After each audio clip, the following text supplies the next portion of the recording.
अनुज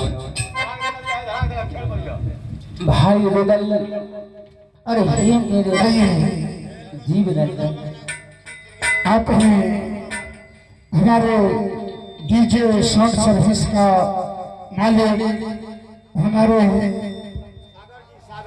सागर जी हमारे पूरे पार्टी को 101 रुपये से नवाजी है। हमारी कंपनी हार्दिक हार्दिक अभिनंदन करेंगे और करते रहेंगे।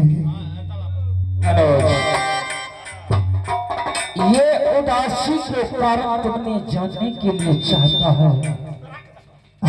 क्यों नहीं?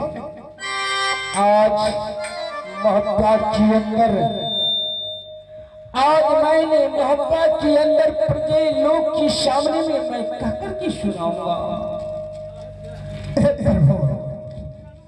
अगर आप नहीं मुझे कहोगे तो ये हो जाए सजनमा ले लिए मोहब्बत में पीता मारल गलई भैया झगड़ू के हाथ पिता समाधान तोरे हो मना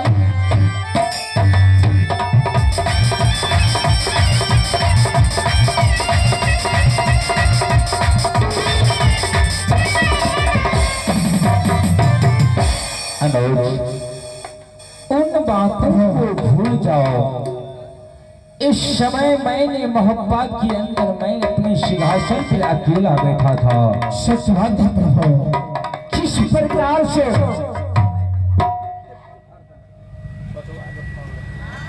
जिस प्रकार तुमने दोनों दोस्त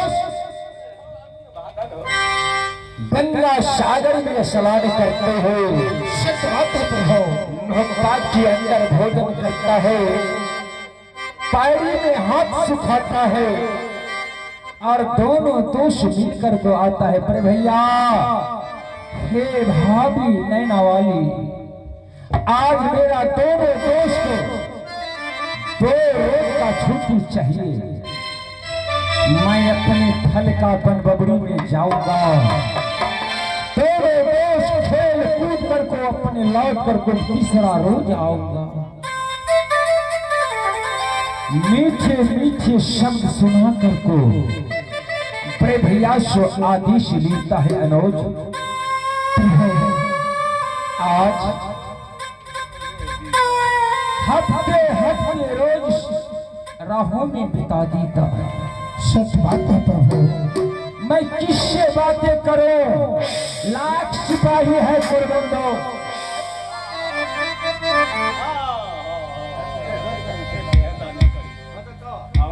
लाख सिपाही है गुरबंदो। मैंने 1600 को तबाह 52 दरोगा मोहब्बत के अंदर खटता है। तुम दोनों दोस्त जाने के बाद एक भी मंत्री ना एक पलटन दरबार में काम करता है। भैया हम दोनों दोस्त आपका उदासी का कारण समझ चुका हूँ। अगर कोई देश का राजा, कोई किला का सूबा मोहब्बत के अंदर आ जाएगा, मैं अपने सिंहासन से उठ कर तो क्या मैं उसका व्यवस्था करूंगा। इसीलिए मैं आज उदास था।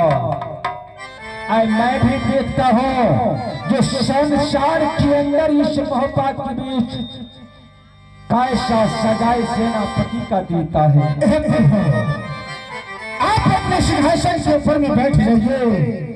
आज वो हरमजादे कुत्ते को औलाद को वो हाल करूंगा कि दुनिया वाले भी देखेंगे और आप भी अपने नजरों से देखेंगे। दोस्त पास के सुन लिए बड़े भैया ने क्या कहा? क्या रहेगा इसमें? मंत्री को बुलाया जाए। आवाज कर दो दोस्त। हाँ मेरे दोस्त। मैं आवाज लगाता हूँ। मेरी आवाज सुनकर सेनापति आवाज आएंगे जरूर। और आपकी आवाज सुनकर हो सकता है डर जाएगा सारा। वो हरमजादा और दूर ही भाग जाएगा।